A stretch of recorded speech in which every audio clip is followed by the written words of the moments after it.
If someone come to the field Negro and said, let's separate, let's run, he didn't say, where are we going? He said, any place is better than here.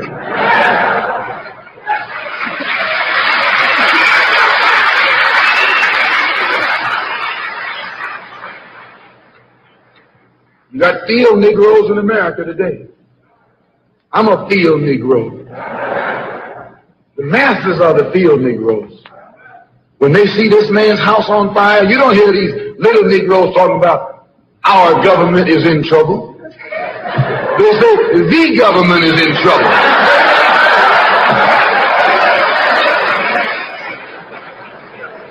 Imagine a Negro, our government.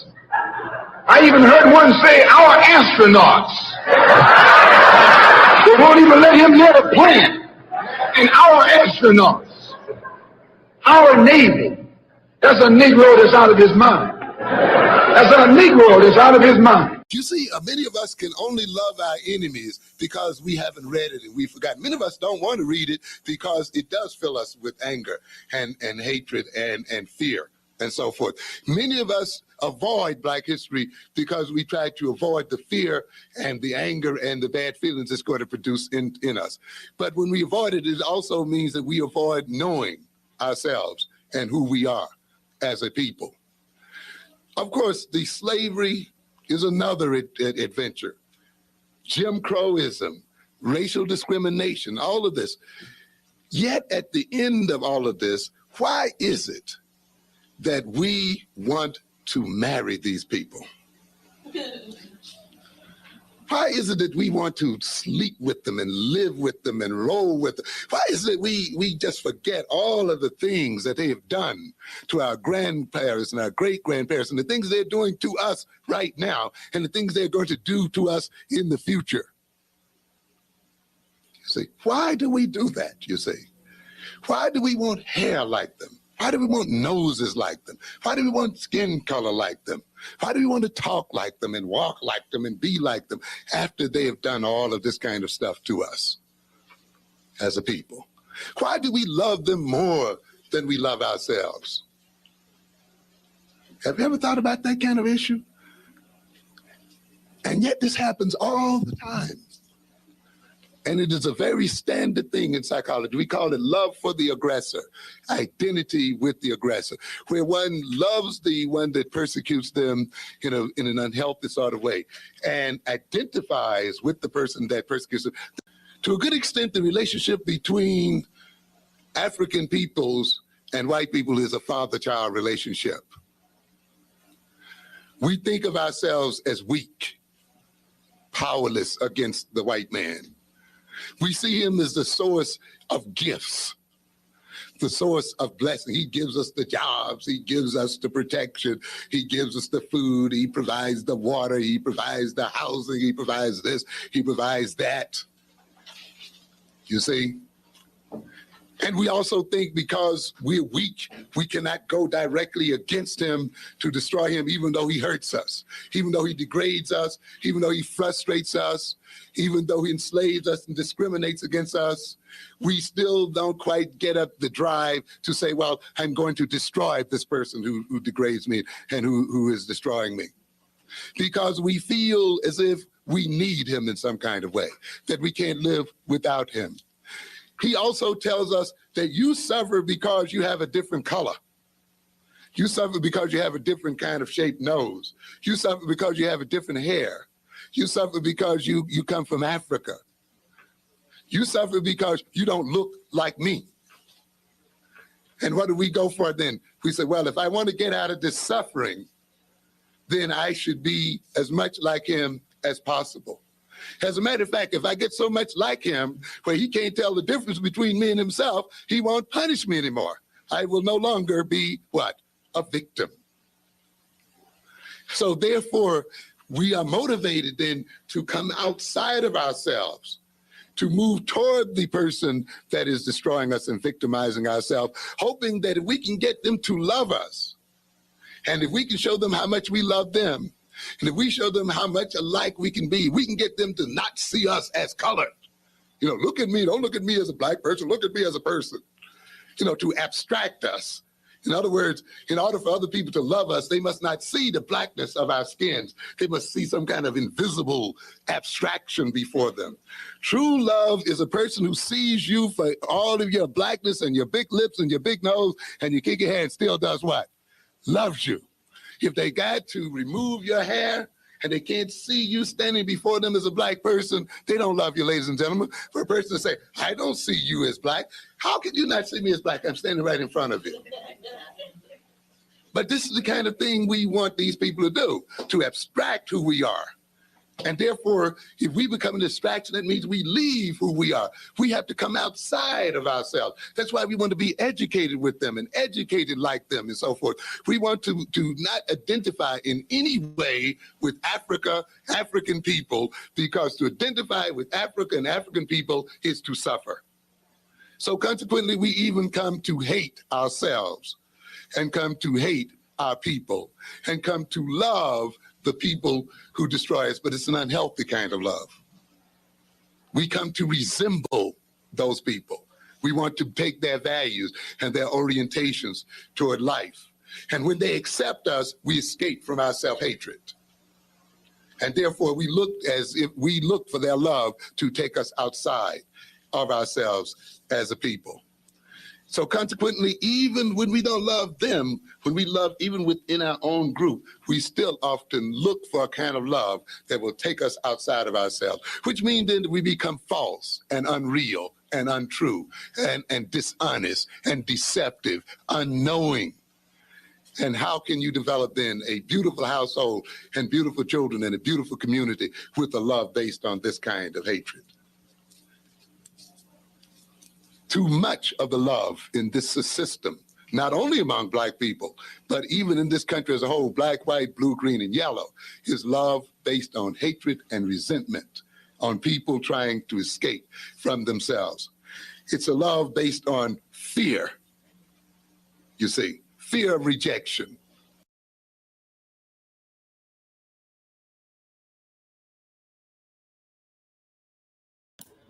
What is good, my people? We are live back again with another live broadcast on the forecast. And first of all, shouts out to my sister Consider Cheek. Make sure y'all subscribe to her channel, Rome in the Bush. She just was live and talking about important things that need to be discussed. And so I definitely think y'all need to subscribe to her sister, you know what I'm saying? Work with her, do what you can, especially if you got your own thing going on. That's the whole purpose, is to reach out and start working with each other and stuff like that. So subscribe to that, sister.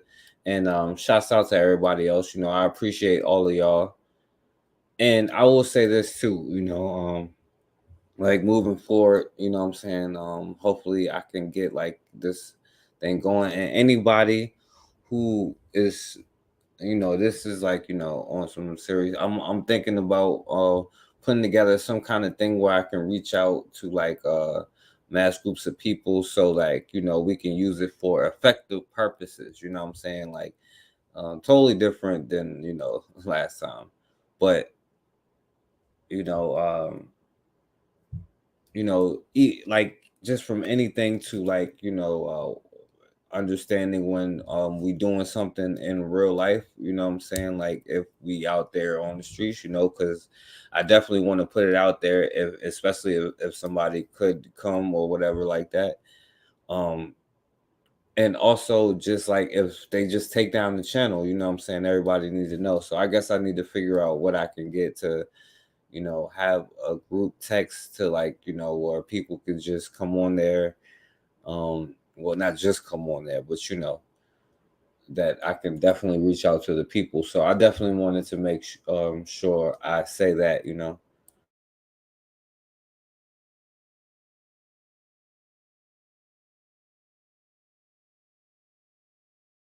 So yeah, and also we used to do this thing called like the birthday challenge, you know what I'm saying, and I think that's a like great thing. Anybody who wants to be a part of it, whereas like whoever birthday it is, you know what I'm saying, like you put up whatever everybody decide, $1, $5, $10, and whoever birthday it is, you give it to them.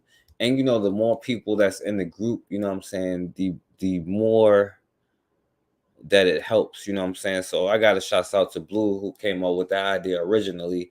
And I think that is something that we can continue to do, especially with anybody who wants to be a part of it. But if you want to be a part of it, is a serious thing. So all of these things, where we can start, not just using this for the educational purposes that is here to be used for, the tool that is here to be used for. And that's why I really don't try to go in on other, because that's what the whole thing wants. Like, I'm here to use it for a specific reason, which is educational purpose, but also there's no reason why we can't use that to help ourselves and to help each other. Like, hell, if you got business ideas, stock tips, or whatever, anything that you think will help as a group, So I definitely want to put that together, you know what I'm saying? So y'all look out for that. And if they take this channel down, like, just listen out for it. The backup channel is in the details or whatever in the video. So if they take it down, just subscribe to there, and then you'll see me back up there. All right, so let me go into because I really wanted to say that, but I can't just come on here and just say that and get off here, right? So I want to show you a couple of things, right? First and foremost, right? They've been hating on this sister here, right? I don't know if y'all remember everything that happened last year, but they've been on this sister neck, right? Just because they still mad. So they gonna give her negative publicity and give the white girl, a lot of good publicity. So I just wanted to play this one more time real quick because they mad at the sister, and I can see the hate coming from a mile away.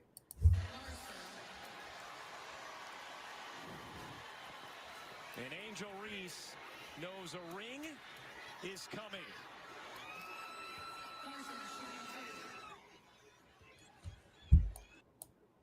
Yeah, I had to play that one more time. But all right, let me play this, right? And while I give it a minute, because I want to play this just to set it off. Just I ain't gonna play the whole thing because it's kind of long. Just play some of it. And he's talking about how we set these countries up to be lined up, our countries. When we say theirs and ours and all that stuff, how we got where we are today. I want to play this first. After colonization ended, we needed new structures to keep these countries where they were. Okay? And the first of those is aid. Okay? We give them aid. Aid for what? Actually, we give them aid to keep repressive regimes in power. That's all. Okay, we're not giving them aid for much more except a little bit. What up, RBG? Infrastructure to make sure those raw materials get to the ports and aren't gotten out of the ground. But for the most part, we give repressive regimes money and power and guns to keep that system going. This is what it's fundamentally about. All the hypocrisy about transparency and democracy and bullshit like that, it's all bullshit. And at least the Chinese don't enter into that bullshit. They say, we don't care about the whole political environment, we just give the money. Okay? And it's for raw material extraction, period. Okay? Number two, and this was a very important one, still is debt. I was telling some of my students today, was it today or yesterday, about Confessions of an Economic Hitman. Do you remember this? Have any of you heard of this one? Confessions of an Economic Hitman.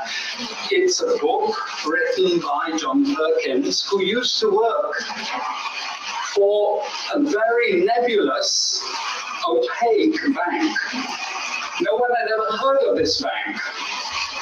Nebulous, opaque bank. But it was formed in the 1950s by the IMF, the CIA, and the American State Department. And it had only one job: to lend money to developing countries that were raw material producers in order to indebt them. Once you are in my debt, I control you. Okay? And this bank had 4,000 employees. But no one ever heard of this bank, you see. But it would go to country after country offering loans. And if the president did not accept a loan, he gives two examples of presidents killed when they did not accept a loan. You see, the lending is also very important to trap the country. It's very important. It's part of that process. I teach in Suriname. And Suriname in recent times had a huge foreign exchange reserve. So big they didn't need to borrow money. And then one of my students who was very high up in government, he said, you know, the IMF is trying to convince us to borrow money from foreigners. Why? I thought, you know, sorry about this, but, you know, this is the game. And in the end, Suriname did borrow this money because the IMF said, if foreigners lend to you, then everyone will think Suriname is such a strong economy that foreigners are interested in lending to you. You understand? Before Lula came to power, you know, the previous president in Brazil paid debt. We have a third structure, which is again not known by many people, but it's something that was put in place and continues to this very day, with no one discussing it. No one says anything about it. It is monopoly buying structures. This is for all raw materials and basic agricultural goods produced by developing countries. There are only 4 or 5 Western multinationals that buy all those goods. And they collude between them. So if you take any major product, these Western multinationals, they collude between them. Even if we go down to banana production, we had a PhD done here at the ISS, and the person showed that the 4 or 5 major multinationals, they collude, and in order to make sure their control is total, what they do is they force all the producers to produce the same uniform banana. You know, the crap you buy in the West and has no taste at all. You go to any developing country, you know how a banana tastes, don't you? There's so many of them, lots of varieties, but we only market 1 or 2 types, so we have control, you see. If you don't produce at the price I want you to produce, I go to the next country. You see, we get control. So these buyers, they All right, so you know, I just wanted to play a little bit of that. That's the end of what happened when you meet the missionaries. You know what I'm saying? That's the end game. Now, all right, so I want to play this, right? And this is the last time I'm gonna even mention this. You know what I'm saying? Because I know this dude just like asking for attention, but I know a lot of people has been talking about it, laughing at this dude. And let's be real, a lot of y'all invited him to the cookout, and you know, I gotta kind of throw it in your face since I got kicked out the cookout a long time ago. Highly Favored probably got kicked out with me, and Considera and the MG2, and a couple of us then got kicked out the cookout already. So I gotta throw it in y'all face. You know what I'm saying? But this is the last time I'm ever mention this dude because he's just trying to get attention. You know what I'm saying? So let me play this. You know, I know y'all been seeing like this dude talking all of this crazy stuff, but this is him talking in front of a crowd of people. 38 days ago, Israel was attacked. We know what happened. The hostages must come home. Free every single one of them. There cannot be a ceasefire until the hostages are home. I have never felt. What up, bro? This is the last time I'm gonna show this dude, and I'll try not to talk about this stuff too much. But bro, you got kicked out the cookout too, and this is what they're gonna have to deal with the next cookout they go to. Well, we got kicked out, y'all, so we good. I have never felt this prideful to be Jewish in my life. It's been a crazy time, but Jewish people around the world, we have seen it all. We have heard it all. Israel is not going anywhere. And to the people that aren't with us, you're going to thank us later. All you young people in the front, you are beautiful. He's like going, well, you know who he's talking about, but I don't know what he means by thank yous later. I'm gonna hurry up and get through this part. All right, I ain't gonna make y'all suffer. American tourists, forget the 1,200 people that were murdered, slaughtered, civilians. If 20 American civilians, all African American, all black, all ages, were taken hostage, and 10 of them were murdered. And the only reason why I keep showing them, because I actually hear black people like, yo, I thought this guy was funny. Like, why? It's not funny at all. And like, I've actually known black people in my real life who like this dude, like, and I've like never understood it. You know what I'm saying? And it's always been a front. It's this John Brown complex that I talk about. You know what I'm saying? Like, and I know like sometimes it might seem weird the way that I'm putting it, or it may seem backwards or something, but like I'm really trying to reach the children before they get to that age that y'all at. You know what I'm saying? And this ally thing and this John Brown complex that we think that we have, and then we be like surprised, right?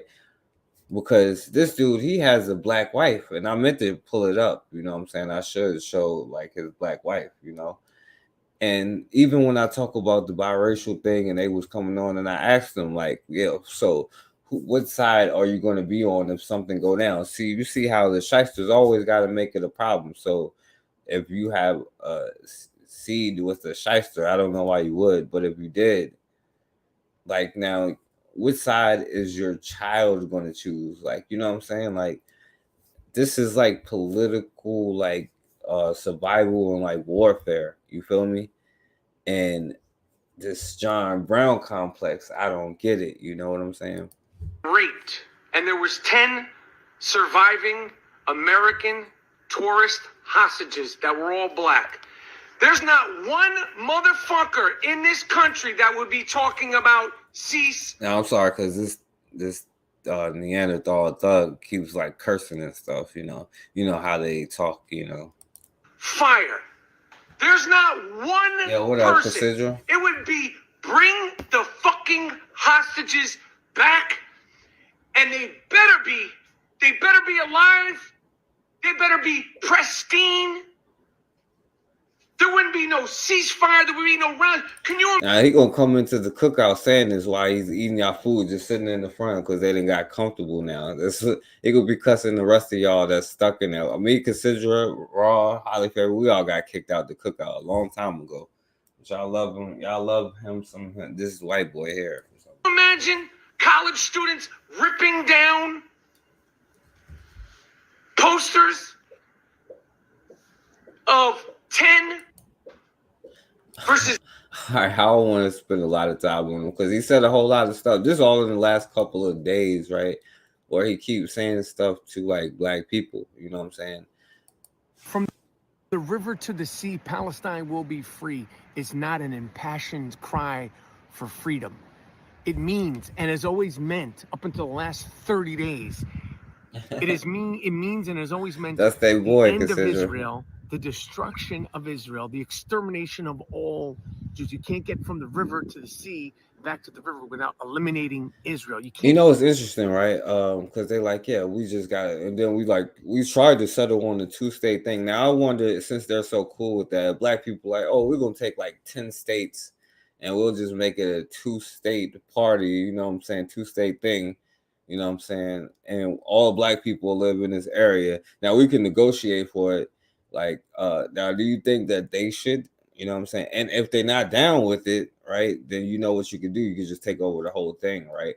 Because if they touch our babies, you already heard what the shysters say, you know what I'm saying? So if they're not down with this 2-state thing, well, you know what I'm saying, all black people get this whole area of the country, you know what I'm saying, then according to their logic, you know what I'm saying, you can take it all if you want to.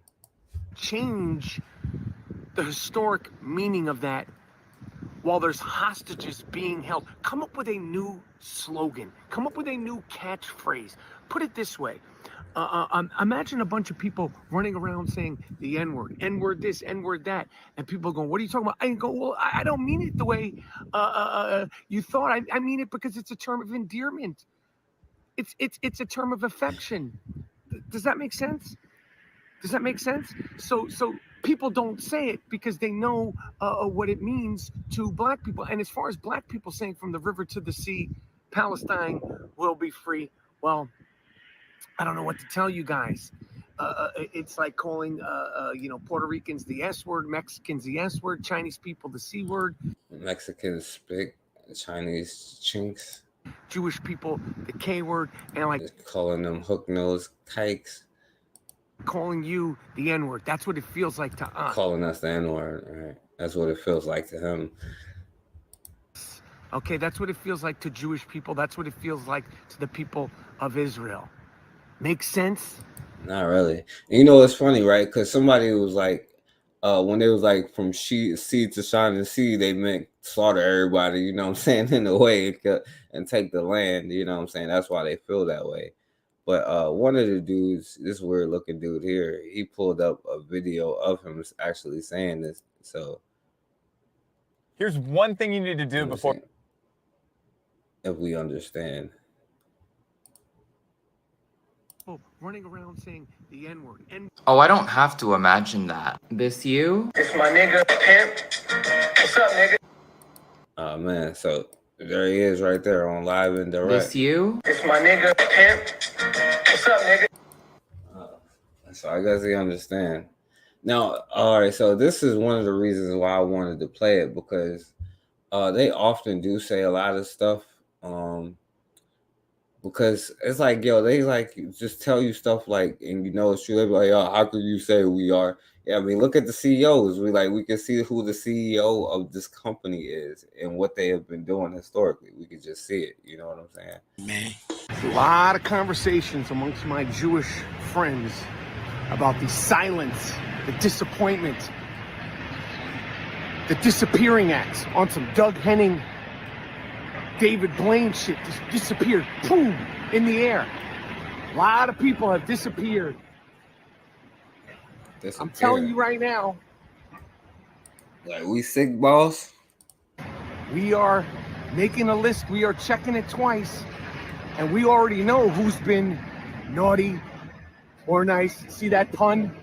You see that pun? I'm talking about the Jewish people, but I'm also talking Christmas carols. We will not forget. We're not suckers. So when you come around asking for this, that, and the third, come around asking for money, investments, and all that stuff, I promise you, it's being discussed. We're paying attention to who's being anti-Jewish, anti-Semitic. Yo, his nose really does have a hook right here. If you pay attention, it does actually have a hook on it. Anti-Israel or not saying anything at all. I promise you. We see. I'm the enigma. A lot of Jewish people seem nice. We seem like we're suckers. Seem like you could kind of. Yo, you seen the hook too? Trust me. Don't come around. 6 months, 8 months, 2 years. We're remembering. We're paying attention. All right, so you heard him. He said, "You don't ask us for no money." You know what I'm saying? I tell you what, you know what I'm saying. Come, like, before you discuss anything, how about they come over here breaking off some of that reparations money that I want to hear that you're talking about. But yo, I want to show you some news, because he also said like, yeah, like people will be going in and all that stuff. I know a lot of people talk about Breonna Taylor. That's why I never really talked about her on here. But I don't know if y'all saw this like recently, that the cop for her, you know what I'm saying, they declared a mistrial, and I want you to check it out. Be tried once again on federal civil rights violations in the Breonna Taylor case. It is our top story and a big question on the WHAS 11 team. Hello, everybody. I'm Doug Prophet. The judge declared a mistrial in the 3-week-long trial. You know, that was your boy. You know, you used to watch his whatever he used to be on. I don't know what he used to be on, but you know, you used to watch him RPG. 3-week-long trial at about 5 o'clock tonight. Afterwards, the attorney for Breonna Taylor's family said prosecutors do intend to have a retrial. WHAS 11's Alexis Jones reports there's no official word yet from the U.S. Department of Justice. After 4 days of deliberations, the jury in the Brett Hankison trial was unable to reach a verdict, leaving loved ones and attorneys disappointed but eager to try again. U.S. attorneys from the Department of Justice did indicate that it is their intention to retry Brett Hankison in this case again. A shocking announcement just moments after a federal judge declared a mistrial Thursday. Lanita Baker, Breonna Taylor's family attorney, from the beginning watched the trial. She's confident this won't be the last time Hankison is in the courtroom. Mistrial is not an acquittal, and so we live another day to fight for justice for Breonna. Despite their determination, Baker admits a hung jury wasn't the outcome family members were hoping for. The jury first said they were deadlocked in the early afternoon, but even after federal... And listen, you have been seeing like what they tell you, like they tell you one thing, but you see how that's the only thing I'm trying to get you to understand. You know what I'm saying? You don't have to feel bad by saying, right, yo, justice is whatever. You know what I'm saying? You don't have to feel guilty or apologetic about it. That's what I'm trying to get you to understand, among other things. You know, I ain't even gonna go that far yet, but I mean just the basics, because we talk about Breonna Taylor, right? But this dude shooting from outside, just shooting in the house and all that stuff. Oh yeah, you know, it was a mistrial. They about to talk about what this jury is, you know what I'm saying? I hope this the one with the jury on it. And what the jury makeup was. But then you had a brother who was a judge who dismissed the trial because he had an all-white jury, and then they charged him, made him apologize. And I tried to put it on blast, you know what I'm saying? But listen, sometimes, you know what I'm saying, the court system starts, you know what I'm saying, in the real world, you know what I'm saying? Baker admits a hung jury wasn't the outcome family members were hoping for. The jury first said they were deadlocked in the early afternoon, but even after federal judge Rebecca Grady Jennings instructed them to continue deliberations, she says the court's guards reported, quote, elevated voices coming from the jury's room. Trying to figure out what happens. Emotions can get high. That's just part of deliberations. But it does show the seriousness that the jury did put within this case. Ultimately, jurors said they couldn't honestly and reasonably reach a verdict. They said they couldn't honestly, right? So I don't know if you would trust them to be honest. And you cannot reason with a psychopath. And that's showing you right there. Again, I don't know how many centuries it takes for you to learn it. But they couldn't honestly and reasonably reach a verdict in this case, you know what I'm saying? So we couldn't necessarily convict them. So I don't know. Reach a verdict. They were stuck on both of the civil rights violations facing Hankison. We did not receive any information on how they were split. They did ask for that information. I do not know if they were given that information, but as I stand here before you, I do not know the split. And the non-black one, I would guess, said guilty. I mean, the non-white one said guilty. I don't know if it was a black person. It was just one non-white one. They probably said guilty. Baker adds the jury's makeup could have played a role. Guilty. There were 6 men, 6 women, and only 1 juror was black. A jury agreed upon by both the defense and prosecution. The Western District is made up of more than just Louisville, and so we recognize that. But hopefully on the next trial, the jury does reflect the diversity of this city. When asked if federal prosecutors will retry the case, a DOJ spokesperson told ABC News the Department of Justice is actively considering all of our available options. A hearing is... and probably not, but we'll wait till you forget about it. Considering all of our available options. A hearing is set for December 13th to determine if the federal government will trial Brett Hankison all over again. So let's pray that their court system shows the diversity that it was made of, you know. Also, real quick, I want to show you this, you know, because a lot of black people are saying this, but this is a bunch of BS. Let me tell you, it's not about black people, but they'll probably present it as if it is black people, certain people, and if they do, then it's like kind of questionable. This really about it's really about like the Indians, the Chinese looking Indians, so nobody get mad, um, and also immigrants and all that other stuff, but um you see they're going to use kind of black people for this when they was like a landmark voting right law, and they're saying the courts are striking it down, but it's going to be in an effort to get you to kind of, what I'm saying, be like, oh yeah, vote blue down the ballot because Voters Rights Act, you know what I'm saying, y'all. But and by the way, they fought for representation. If they was gonna vote, they wanted to vote for their own people so they can put their own in office, so they can do for their own, not like which kind of racism that they like. So you don't have to even use that. But When do we want it? A federal appeals court dealt a potentially serious blow to voting rights groups trying to push back against what they see as discriminatory voting rules and unfair representation. The Eighth Circuit Court of Appeals ruled that under the Voting Rights Act, a landmark civil rights law barring racial discrimination in voting, only now, Raw, highly favorite. If y'all still there, you know what I'm saying, y'all let me know. I can skip the next part, you know what I'm saying. If y'all think, if y'all don't tired of hearing them getting their dose of the female host, you know what I'm saying, because I don't think that people realize how dangerous it is. But if y'all don't want to see that today, then I will skip it for y'all because I haven't shown it the last couple times. So y'all tell me what y'all think. I will skip the nasty white joint part, you know what I'm saying. the U.S. government can sue Female to host challenge part. ballot access, voting rules, and redistricting. But the vast majority of Voting Rights Act cases are filed by private parties, which the Supreme Court has recognized in prior rulings. For example, earlier this year, the justices struck down a proposed Alabama district map after a lawsuit brought by a coalition of civil rights groups. Monday's decision upheld a 2022 ruling from an Arkansas federal judge appointed by Republican former President Donald Trump that only the U.S. Attorney General is empowered to file lawsuits. The ruling, which will likely be appealed, could set up the next voting rights battle at the U.S. Supreme Court. So you think you know Wix, but do you really? All right. So yeah, you see but a lot of people is gonna probably try to use that to be like, oh yeah, look at them trying to overturn the Voters Rights Act, but it don't necessarily have that much to do with us, but they're gonna use certain things, you know what I'm saying?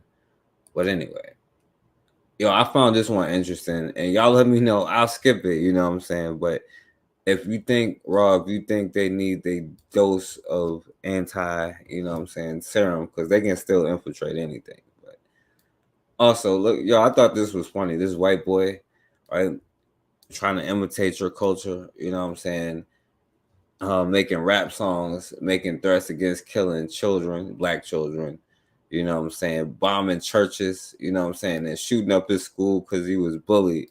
But he did it in a rap and he got arrested.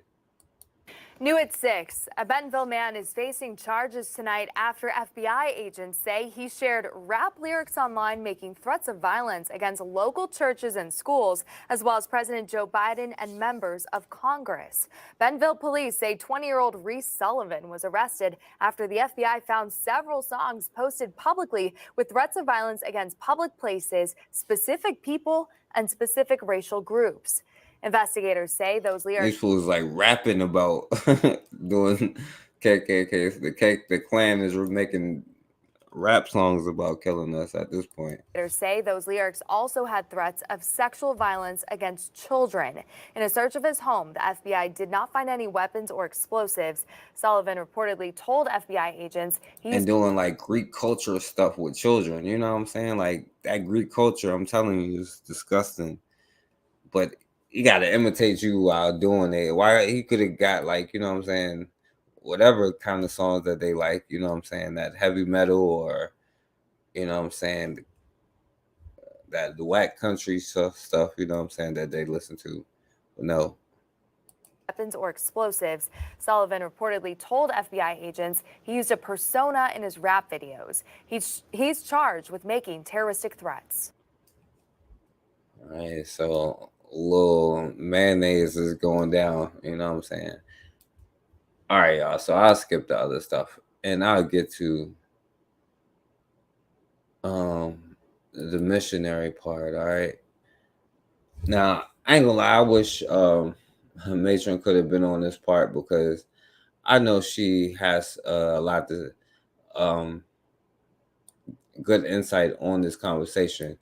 But I will also want you to see. Somebody sent me this joint yesterday, right? And I'm like, yo, like, cause this is the story, right, of like the people in Sentinel Island, you know, and how they are actively trying to colonize them. Now, this is the smartest group of black people on earth. You know what I'm saying? Like they the only black people right now that's still not colonized, still doing their own thing, got their own language, chilling. You know what I'm saying? The smartest and bravest and black people right now. You know what I'm saying? And I don't know if y'all remember that white boy that went down there and got killed. You know what I'm saying? But this Chinese chick here apparently was colonized or was trained him to be a missionary. And so they on here trying to dispel the myth of the missionary means like the colonizer. You know what I'm saying? Spreading white Jesus around the earth is what you're supposed to do, right? And I guess she's going to tell you how she gave up her Denosovan culture and stop eating dog or whatever they do and accepted white Jesus. You know what I'm saying? So I'm gonna let her tell her story, right? Great Commission and should not remain silent. And so that was our main motivation, to speak up for the Great Commission and for John. So one thing that strikes me here, Mary, is having read a couple depictions, negative critiques of John. One of them calls him adventure blogger. We've kind of talked about that, the fact that he was now y'all remember they just did that documentary on that psychopathic, and this so I skipped the white girl part where you can see they psychopaths, you know what I'm saying? But that psychopathic white girl who was in Africa killing all those children, and they put a documentary on her. Now this white boy, because he's trying to spread, you know what I'm saying, the word of like white Jesus to them as a half Asian, half white person, you know what I'm saying? So now this white dude can use that whatever the hell they call that biracial person, white, Asian, I don't know who accepts them in that case, you know what I'm saying? But how they use their children to infiltrate places that they can't necessarily go, you know what I'm saying? And then that other side is all too happy to accept them. He was preparing himself for quite a while. Another thing that I've read in critique is this type of missionary work is a form of white supremacy.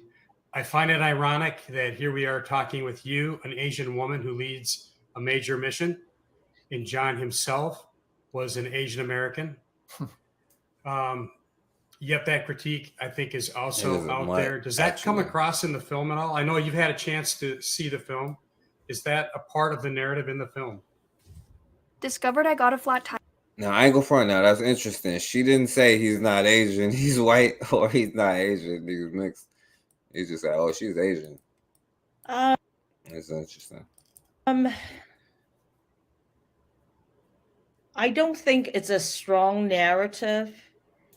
And those words have been used. It's been swirling around this movie, but it's really not true. And as you said, John is actually half Chinese, and he actually has other ethnicities in his blood. Oh yeah, so she didn't fully claim him either, by the way. You know, just that's a whole nother topic. But in one of his journal entries, he lists all the different ethnicities that's part of his makeup.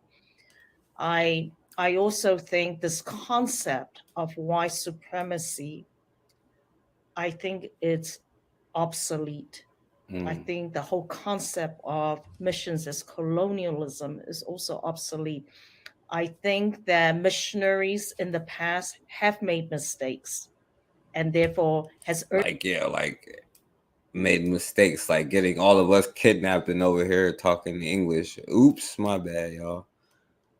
And her giving up her Dino Sullivan culture and all the dog that she eats, you know what I'm saying, to, I guess, try to lighten her skin or whatever she got to do. earn some of that reputation. But do you know we're living in a time where 67% of all the Christians in the world are in Asia, in Africa, Latin America, and Oceania. Since 1981, there are more non-Western Christians than there are Westerners.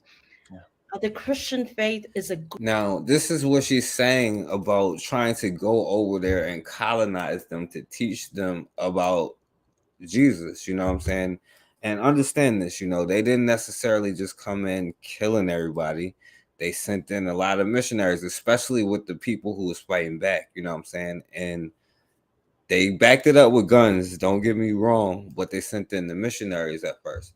And then when that didn't work, you know what I'm saying, they brought in the guns. And then when that didn't work, they used the sell out black people and gave them guns and let them do it for them. You know what I'm saying? But this is your friends here, so global religion. It is not a Western or a white religion. And so, as someone who is Taiwanese, I actually am offended, you know, if people think that Christians are white supremacists or that Christianity is a Western religion.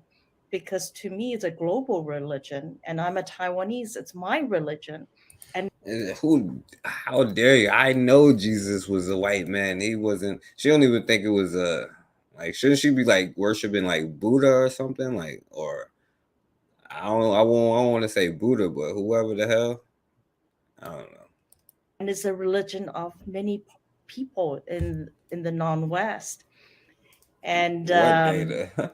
out of the 6 largest The data shows like everywhere, like like what place that they haven't touched, that they haven't colonized and like kind of destroyed, like from like people to like animals to like trees, right? The natural environment, like water, like this is them spreading their toxicity across the world and is giving them something to be able. I don't know if they needed to sleep at night because it's like lying to yourself, but you know, I don't know. Sending nation in the world right now. 5 Yeah, of it's them a Christian are organization, the countries. KKK. They are Nigeria, like it's Nigeria, China, South Korea, yes, America, but also Brazil and Philippines. So most of the largest sender of missions is not colonialists, you know, it's actually people of every color and shade.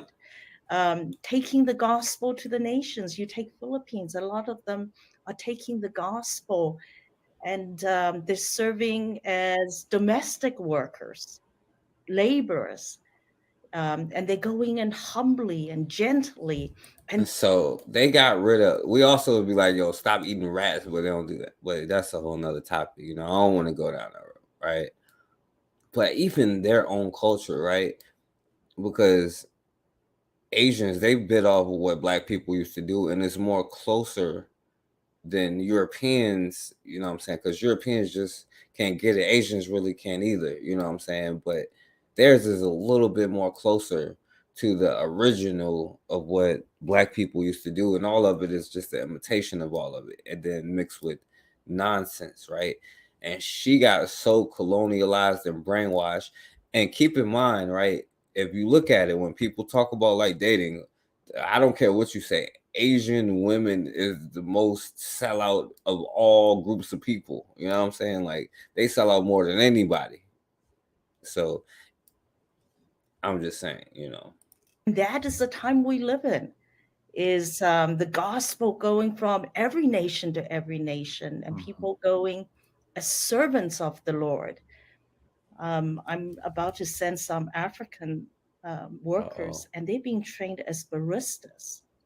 They're going in to serve the people that they're going to share the gospel with. She finna send some African. I hope they didn't talk about the Sentinel Island. I hope she talk about somewhere else. Everywhere else, we didn't got colonialized. We didn't bought into it. We got the white Jesus in every church and every hood. But the people in Sentinel Island have been the smartest black people so far on earth. And by the way, if somebody hurts them, guess who will be the first one to be at least mad about it? You know what I'm saying? Say something about it. Hopefully we'll do something about it, but we'll at least say something about it. And I think that's beautiful. I saw. And see, this is why I wish, like, you know, Matron could be on here, because this is like what she specializes in, you know. Yeah, you know, that was one of the false narratives as well. Let's let this, who knows, European here. Yeah, you know, that was one of the false narratives as well. You know, that we hear so much about is this idea of missions being white colonialistic. And I think, you know, Ted and I have mentioned it several times on this podcast, and we've even had Robert Woodbury as a guest. But there was an extensive study done that shows that really is a false narrative. And as you pointed out, Mary, have missionaries made mistakes? Without a doubt. Oops, my bad, y'all. Oops, if y'all went through 600 years of slavery, it was my bad. It was just a mistake, you know what I'm saying? It has all of your resources, even on the land that you from now, still being stolen. My bad. Do you know where you come from? Oops, that was a couple of mistakes, you know what I'm saying? But look on the bright side, is a white Jesus in every church in the hood, you know what I'm saying? It benefits us. Have there been some bad actors, as Ted has said? Yes, there have been. But by and large... Yeah, like George Washington, Christopher Columbus, the Pope, whoever they love, all of them. You know what I'm saying? John Brown too. The good that has happened through these proselytizing, you know, Jesus-loving, culture-loving people has been incredible. You know, it doesn't send these cultures backwards. In fact, it doesn't. See, this is that white savior complex thing going on. It's like, if it wasn't for us, you Negroes would be in Africa praying to a tree right now, right? But think about it though. The tree has given me more sustenance than the God that he prays to. If the God he prays to has only brought me destruction, I wish nothing but death to his God. You know, the God that he prays to. Culture-loving people has been incredible. You know, it doesn't send these cultures backwards. In fact, it preserves that which is good within their culture. Damn, it preserves what is good within their culture. Now, I don't remember the language I was speaking, or whatever my DNA comes from. You know what I'm saying? The language my DNA was speaking, however many years, I don't even know how many years ago. You know what I'm saying? Or what area, right? Or anything, right? So that's that, you know. So again, we want to reference that. We've referenced it a few times. If you haven't listened to that conversation that Ted and I had with Robert, it's worth looking at. Yeah. So you had a chance to see the movie. Yes. You walked out of that, I'm sure, with a lot of different thoughts. Could you tell us? It was whack as hell. It was a bunch of lies. Nobody should see it. That's what she said, y'all. It's to know if they dealt at all with the idea or the concept that groups like the Sentinelese are, I mean, it's almost like they treat them like endangered animals without access to the health care that we have, without so many of the technological advances that make our lives so much better than what. If only they could get first we got to kill you to get like the materials out of your land, but we can help you get computers with the stuff that we have killed you and taken the materials for to use against you. So like, they just don't know. Let me see. We don't understand like the deepness of the psychopathicness of, you cannot reason with none of this nonsense. You know what I'm saying? And if you got the same God is this person, you know what I'm saying, I would say that, you know what I'm saying, you need help, pray to your ancestors or something, you know. Without access to the health care that we have, without so many of the technological advances that make our lives so much better than what the lives were like for people for centuries that could only dream of the standard of living we all have. Do they at all deal with the idea that the way that these people are being viewed or treated by them would be, very similar to how, let's say, an animal on a game reserve is being treated? Well, I think one of the themes that do come through is that They said telling them shut the hell up and leave them alone. It's like, oh yeah, you treat them like an animal on a great game reserve. We want to hunt. This is an animal in the wild. We want to hunt these untamed Negroes. You know what I'm saying? And I hope every one of they blades has the stuff that Mackendall was talking about that'll wipe them all out. You know what I'm saying? Because even them coming on there, like, and we see why they brought the diseases now, because we have like the information that our ancestors didn't have. Now they knew, like, a lot of them, even when they was coming in the 1450s, kidnapping people off the west coast, you know what I'm saying, the Portuguese, they was like, a lot of black people was like afraid that they was taking them and eating them. And some of them was right. Like, don't get it twisted. They was right. You know what I'm saying? But now we have more information about, like, they really don't take baths, which is like funny and all that stuff, but they bring diseases which kills off people. Like, you know what I'm saying? That's why they tell you now you got to get a shot to go over there, which I don't know if it's true or not. You know what I'm saying? I don't think so. But the point is now, like, you know what I'm saying, they bring just diseases alone. And we get why they have diseases. They had like the dark plague and all that stuff before you taught them to take baths. And it's funny and all that stuff, but it's a difference, you know what I'm saying? And then when we say all this race is a construct nonsense, like, yo, we gotta stop being weak as hell. It's not just a construct. It's a difference in, like, not only your physical body, it's also differences in your brain, the way that you interact with the environment, you know what I'm saying? Like, the way that you see things, like, you respect nature, you understand things are alive. They don't see that kind of stuff, you know what I'm saying? Like, how do you know? Like, look at it, it's obvious. They killed the earth. They don't see it as a living thing. You understand? And there's no reasoning with that. You know what I'm saying? Not only are you physically different, it's not just a social thing. Now, the social thing is like, we didn't create hierarchies based off of our differences. They created that. You know what I'm saying? But it's still differences. And it's important that we have our own culture, our own stuff, because hell, the way that we take in the sun is different. We need different amounts. They'll die if they get the amounts that we need to be in the sun, right? But anyway, that's a whole, my bad. Game reserve is being treated. Well, I think one of the themes that do come through is that we need to leave them alone, that they want to be alone, and we should not interfere. We should not bring interference from the outside. And so, there's some key phrases, and even the interview with a former missionary turned atheist was, his advice was, we need to leave them alone. Mary, maybe leave them the hell alone. You could, surface a couple of the themes. We've already hit on a few of them, but just so people know what to expect, when you and I talked to a podcast, talked about some of those elements, like Jesus being equated to Zeus. Just some really crazy things. Santa Claus, the gospel being a first century myth, disdain for the Great Commission. Maybe you could just alert our audience for some of these themes. Obviously, if they see it, they'll recognize themselves. But I think it's important that we hit on some of those pieces. Yeah, I know about that Greek culture and Zeus and all that nonsense. It's just for awareness, and also that people know what's coming.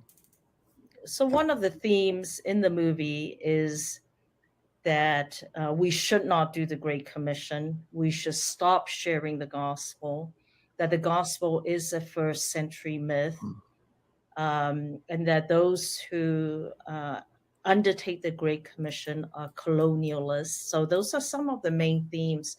And that is why I do believe this movie doesn't just impact all nations. See, like that's the thing. Like I wish Matron was in the building so she could go in on all It this. actually impacts the body of Christ, and we will have there will be many Christian friends, and we will have non-Christian friends who will see this movie. And so I believe that all of us need to have a ready answer. When someone comes out of the movie and says, so I guess Jesus is not real, is Jesus like Zeus? Well, we as Christians need to have a ready answer. She can't even say Christian. She's still speaking to that our Jesus is the savior of the world, and what he has done. I feel like we need to go back to God's word. You see, the Great Commission is not your good idea. It is not my good idea. The Great Commission is mandated by Jesus Christ in the Gospels, right? To therefore go and make disciples of all nations, all people groups. go colonize everybody. Jesus Christ, worshiping him around the throne of God. And so these are the truths we stand on. And as a body of conversation. Meet Thina. All right, I'm gonna play the end. I think I'll have some at the end. I think. I don't know. We should close in prayer, and Mary, maybe you would do that for us. Okay. Beginning where there was no hope, and we just thank you, Lord. And Lord, we just ask as this movie is launched in theaters and that it flops. To come to know you and how wonderful you are. You will reveal yourself. Hey, before we go, Mary, if there's somebody out there listening and maybe God's been leading them to consider overseas service, cross-cultural service. That the Holy Spirit will be... I think First Peter is one of the most relevant books in the New Testament for the church today. In fact, we're being maligned, slandered. Some are being beaten and killed. And he says to them in 1 Peter 4, and this is a verse I sent you, don't be surprised at the fiery trial that has come your way. And then he unpacks how we should respond. And I think it starts with not being surprised. What we've experienced in... Now, these are soft ass dudes they sent over there, right? Yeah, look, they speak with a soft lisp and stuff like this. And he's just as sadistic as the rest of them. You know what I'm saying? Don't get it twisted.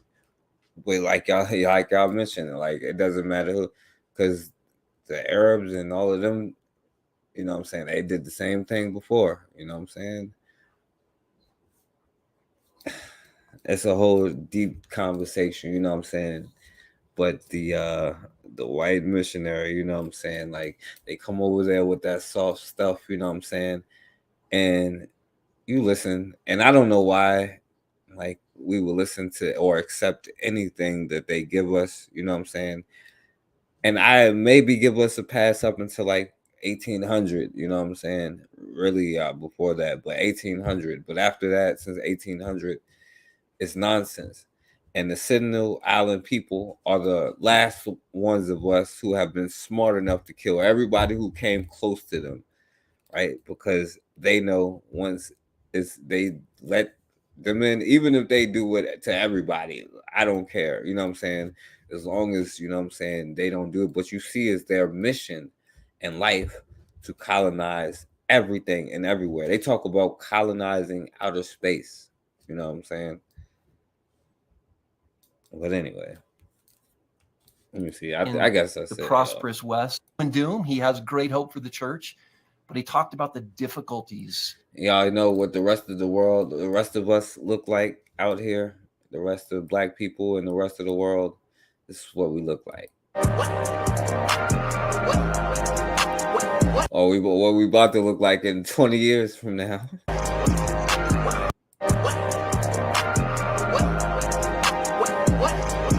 Oh man. Because one thing, especially about the mulatto thing, I really think in the next 20 to 25 years, like you're gonna be where we as a group, if I'm still here or not, we're gonna be competing against like places like China, and especially with the Blasians and all that stuff, but we still don't understand who we are or what we do. And it's no different with the missionaries. I showed you what the end of the missionaries with this first dude who was telling you how they disrupt the countries, how they keep them after colonialism, you know what I'm saying, is over, how they keep control, you know what I'm saying? And now this is China way of doing it, because I guess they don't have the same kind of Christianity or whatever, but this is them doing their own thing here. We all know China's economy has grown significantly over the past few decades. That is due to the amount of goods that China produces. China manufactures 28% of the world. Nah, that's how the rest of us in the world look. We didn't fell for the okie doke. You know what I'm saying? We didn't got colonized. You know what I'm saying? The only Sentinel Island people is left. You know what I'm saying? They was the only ones smart. The rest of us look like that fool right there. That's the physical manifestation. We may not do it in reality, but that's the physical manifestation of what we look like. As we all know, China's economy has grown significantly over the past few decades. That is due to the amount of goods that China produces. China manufactures 28% of the world goods. It assembles goods for the likes of Levi, New Balance, Ray-Ban, and Apple. The vast majority of Apple products are made in China. This includes the iPhone, the laptops, the AirPods, and the iPads. China sold the profits that it had made from these companies and ventured off to expand its economy from being a manufacturer and into a world power. China has invested billions into African countries, surpassing the United States. These countries include the likes of Ethiopia, South Africa, Somalia, Congo, Zambia, Angola, Ghana, and Nigeria. In the case of Ethiopia, China praises Ethiopia and encourages more Chinese investors to invest and do business in the country. This is after Ethiopia canceled the authorization of a Chinese firm who was given permission in 2013 to explore and extract oil in the Ogaden region. And in the case of Somalia, Chinese companies were given permission to fish off the waters of Somalia in return for a fee. The country of Somalia has also given contracts to Chinese developers to build the government's infrastructure. Since these countries are relatively poor and can't function by themselves economically without external help, China has made its mission to take advantage of that. Over the past few years, it has built highways and buildings for various African countries. China saw the potential that these countries have and the benefits that they can get from investing in these nations. Take the country of Angola, for example. This southern African country has abundant natural resources such as oil, diamond, and gold. And China knows that working with growing countries such as Angola can help both countries involved and dilate its economy. Another country that is similar to Angola is Congo. The Central African country is the largest producer of cobalt, a mineral used to create lithium-ion batteries, a rechargeable battery that is used for electric cars, an industry China wants to dominate. Although there are good outcomes for all countries involved in this transaction in terms of making profits and building a stable economy, however, It seems like the Chinese is like Pan-Africans out this bit. At the end of the day, China is the biggest winner here. Not only is China going to be increasing its economy, but it's also spreading its influence on the African region while simultaneously diminishing the power of the United States. This is a strategy designed by China. It knows that building a long-lasting relationship with these countries will not only help them, but it will also accelerate its mission of becoming the #1 global financial capital. Another way that China wants to achieve that goal is by ditching the dollar for its currency, or using BRICS as a form of currency. Although this was not possible a few years ago, however, it is starting to take momentum because you have multiple countries backing up the idea of abandoning the dollar for the BRICS. While this is not a problem at this time, only time will tell how big the Chinese economy gets and if it topples the United States. Yo, 20 to 25 years, man, the Blasians is going to be a problem if y'all don't keep y'all genitalia to yourself. And that's all I'm going to say. Right? They don't even need missionaries no more. You know, they could have sent the white girls over there. You know what I'm saying? They could have been the missionaries and it would have worked. Right? Because that's where we at this point. I'm going to go out with something positive, y'all. All right? I know y'all probably ain't going to like this, but or have something negative to say, but I don't care. It's something positive. The rapper T.I. has built. Now, it's ironic because my good brother MG2 was talking about something very interesting that I never thought about it this way when they're talking about affordable apartments. And it got a lot of black people, especially here in America, right, out of things that help you build generational wealth, which is owning home, owning land. right? And it's moving more towards owning, you know what I'm saying? Well, not even owning, but renting apartments. And, you know what I'm saying? How even that is a hit or an attack on you building yourself up. You know what I'm saying? So that was definitely an interesting one that I definitely learned a lot from my brother MD2 on the last one. So y'all listen to it. Hopefully he ain't take it down yet, because that was good information in that. You know what I'm saying? I still count this as positive because at least he's doing something I think he thinks is helping. You know what I'm saying? But that was definitely a good point my brother made about affordable apartments instead of, you know what I'm saying, us getting back to, you know what I'm saying, owning homes and land. And we see how all of this stuff is going, especially with a lot of the quote unquote migration. So anyway. New at 4, more families now have access to affordable housing in Atlanta. Today, Atlanta rapper T.I., Mayor Andre Dickens, and a variety of other... The Flower Moon movie? I don't know what the Flower Moon movie is. I gotta look that up.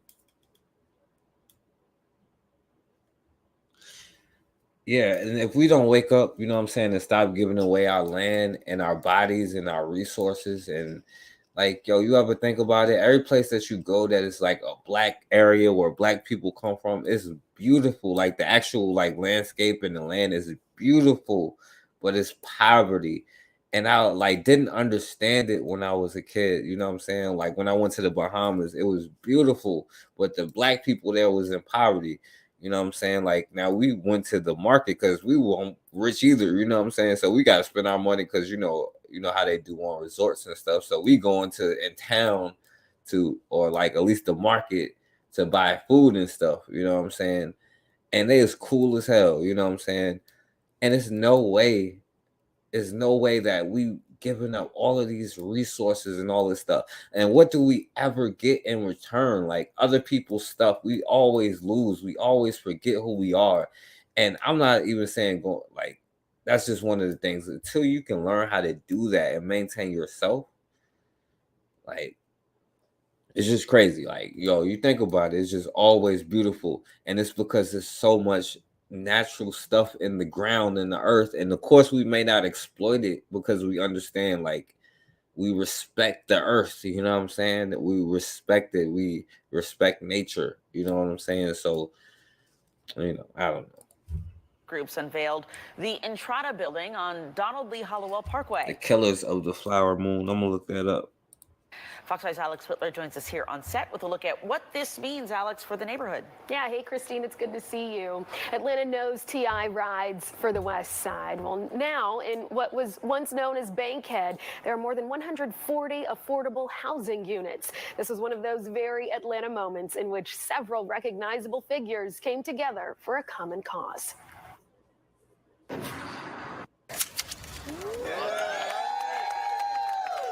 T.I. once said, if you ride with him, he'll show you where he kicks it at. So when you listen to Tip's albums, he said Collier Heights, Center Hill, Grove Park. He'll show you where he kicks it at. Right around here. Right here on the West Side, where the city's latest affordable housing facility, Entrada, just opened its doors. If I'm gonna tell y'all a little secret, don't tell nobody.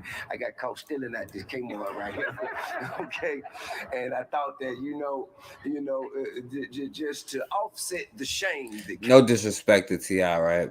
Because I'm not talking about T.I., but you know, put on that tie and that suit, young man. Look professional. You know what I'm saying? And what with the white man? I'm not saying this is about T.I., but like I always found it weird about suits. They was never comfortable. Like, I don't know if we would use that as like professional. Like, I question that. You know what I'm saying? Like, that's one of the things I question. It's not a freaking tie. You know what I'm saying? Like, I don't get it. You know, I'm not saying that they don't look good and stuff like that, but I'm just saying, like, who determined what is what, you know? Came with that, you know. It would behoove me, to invest in the community by acquiring this piece of property. It's the least I could do. You know what I'm saying? The Rubber Band Man is talking about his investment in this brand new building on Donald Lee Hollowell Parkway. He's not the only one who knows this area well. I remember growing up, we remember this was Kmart for a while, and this was Food Lion, and then y'all had a vision. And look at this vision come to life today. I'm so grateful. I've been passing by since it's been under construction. I've seen people moving. Everyone does a little. No one has to do a lot. Native Killer Mike. I let him say this line. Everyone does a little. No one has to do a lot. Since 2017. All right, so this is the positive, you know what I'm saying? Some African professional garb is clean, like Nigerian gear is clean. Okay, I gotta check it out. I gotta see, you know what I'm saying? And I ain't saying that it ain't nice suits, you know what I'm saying? But a suit don't necessarily mean professional, you know what I'm saying? Just because. But you can be professional in a suit, but it doesn't mean it, you know what I'm saying? All right, so and this is something that I need to look into in my local area. Because black churches in Florida, and this is supposed to be something positive too, are saying they're going to start teaching like Black history. The problem is a lot of us don't know Black history and especially the way we need to be teaching it, right? Because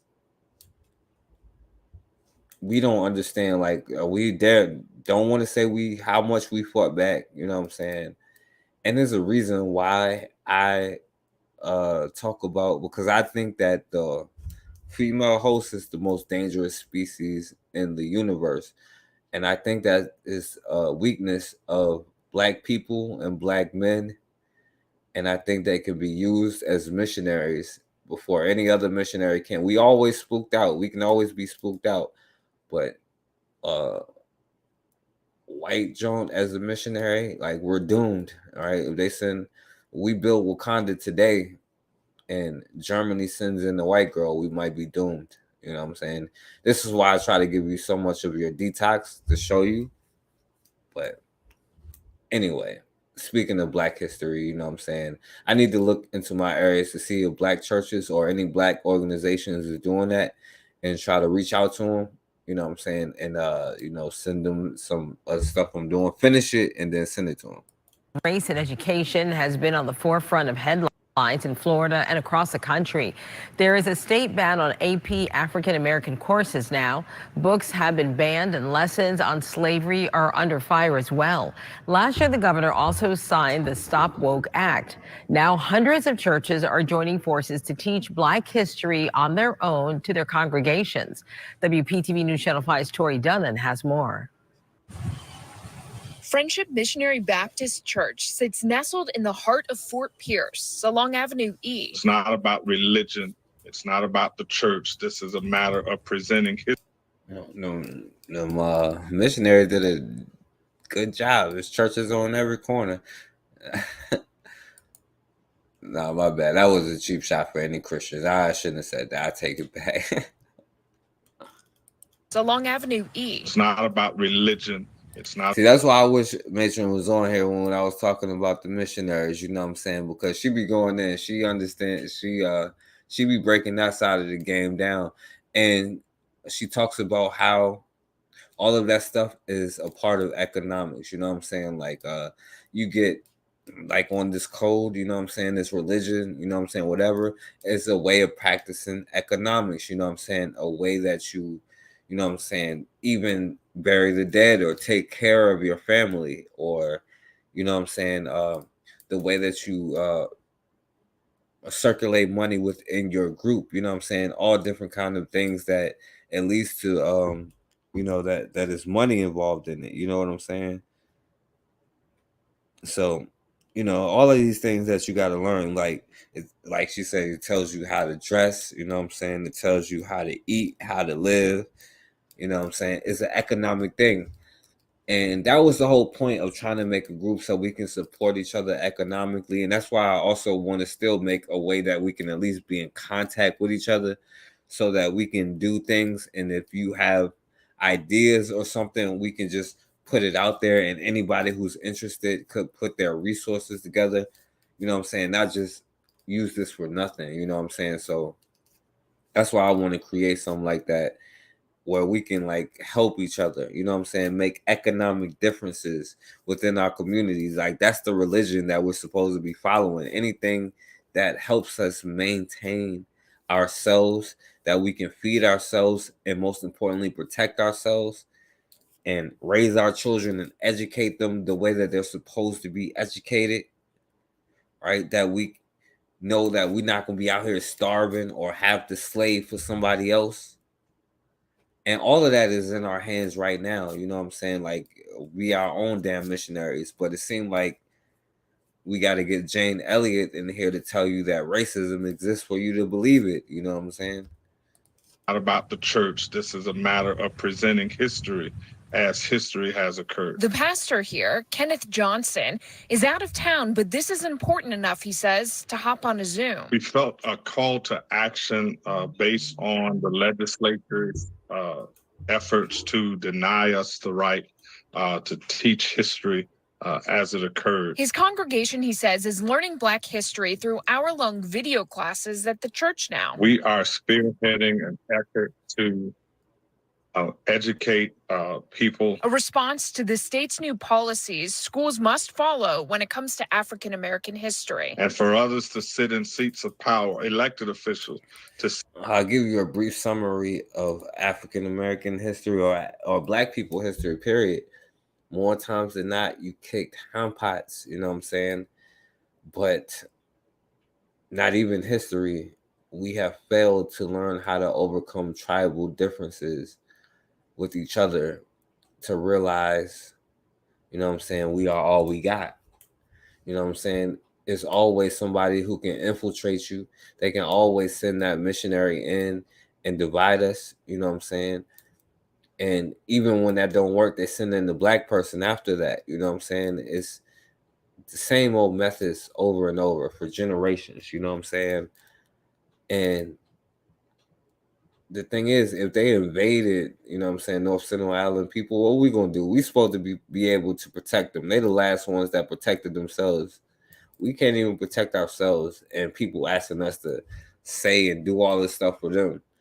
And the hell with all of them, you know what I'm saying? But when we going to start standing up and protecting our own, you know what I'm saying? And this is why I can be more involved and do more stuff. And y'all definitely give me encouragement. And I'm gonna still use this as a tool that it is to like educate, you know what I'm saying, and to show what's going on in the news. You know, I meant to say this before when we was talking about it. When I didn't come on here, probably for a couple of months, you know what happened? Like the whole NFAC thing happened with, you know what I'm saying, the brother getting arrested with the Black militia. January 6th, if you notice, I never talked about none of that stuff, you know what I'm saying? Because all that stuff happened when I was like, yo, like, you need to take a break. There's no days off because they're always working. They're thinking of ways of how to conquer unconquered people. They're thinking of ways how to keep you conquered, right? How to destroy you even more, right? How to keep you from learning who you are, what you do, like everything that you have done and continue to do. And especially to keep you in tribal divisions, you know what I'm saying? That's the whole goal. To get these people fighting against each other, you know what I'm saying? American history. And for others to sit in seats of power, elected officials to sit in seats of power and then regulate for us what we can and cannot teach. We felt that was kind of disrespectful and, as I said, condescending. But I'm thankful because it became a call to action and allowed us to do honestly what I think we should have been doing all along. We should have never stopped teaching our history. Faith in Florida, a coalition of churches in the state, has a toolkit available now for Black history teachings, also covering it in Bible studies, Sunday school lessons, or sermons. How many churches and organizations are using this toolkit and why? I can't give you an exact number that's using it, but we know we have hundreds of churches now that are using it, and we expect more to be using it because there's a real push for it now. Back in Fort Pierce, this pastor says teaching history. Historically, our Black churches have always been centers for information. Means a return to history of sorts. Many of our churches, friendship included, were once used as the learning place for our communities when they had no schools, when they had no. And all right, I'll stop it right there, right? And the thing is, we've been great before all of this. We've been great during all of this, and we continue to have the potential to be great right now. You know what I'm saying? And like once we learn all of this, and you know, at least the schools is talking about doing something. But you know, once we learn everything that we got to do, and especially when we learn that we don't have no friends, right? That we are all we got, and we better put our tribal difference to the side. We may not even get wiped out, but we may be tortured, like perpetually in torture, perpetually in hell. It's like being in hell where you can't die. We may be the alpha and omega, but that don't mean that torture ain't gonna end until you end it. You know what I'm saying? So like, I don't know. You might want to think about that and think about educating yourself. And you know what I'm saying? You don't need nobody else to, you know, teach you about who you are. You know what I'm saying? So I appreciate all of y'all. So appreciate it. Consider y'all subscribe to Consider channel. She had a great live earlier. And I didn't even know about the brother that she was talking about. Consider that's crazy, you know. And that's the whole point. You know what I'm saying? We all we got. We don't have no friends. We use religion to keep together and build, not divide other folks or infiltrate them. Yeah, well, look how that worked out for us. They used it to definitely infiltrate us and divide us, and it definitely worked for them. So maybe we should start reconsidering what we do.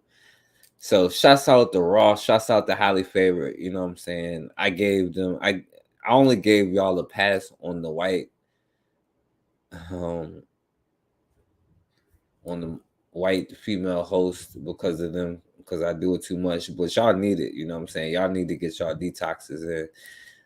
So shouts out to Raw, Highly Favorite, RBG, Consider. I appreciate y'all for listening. And the rest of y'all for listening, you know what I'm saying? Even if y'all won't comment. And shouts out to Bakari, Matron, Erica, MG2, my brother Black Megas. I'm forgetting everybody, so I ain't gonna say no more. You know what? I'm gonna let this be the last words, y'all. Oh yeah, I forgot to play this when I was this is my face. You know, so they been hating on the sister, so I gotta play this. They gotta start hating on her. They're still mad about this. And Angel Reese knows a ring is coming. And they still mad about that. If someone comes to the field Negro and said, let's separate, let's run, he didn't say, where are we going? He said, any place is better than here.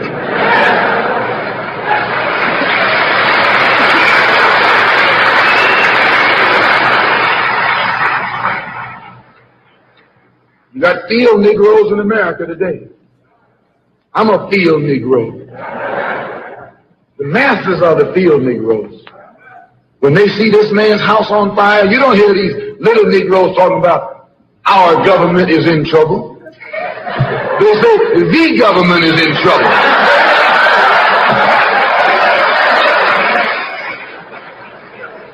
Imagine a Negro, our government. I even heard one say our astronauts. They won't even let him near the planet. And our astronauts.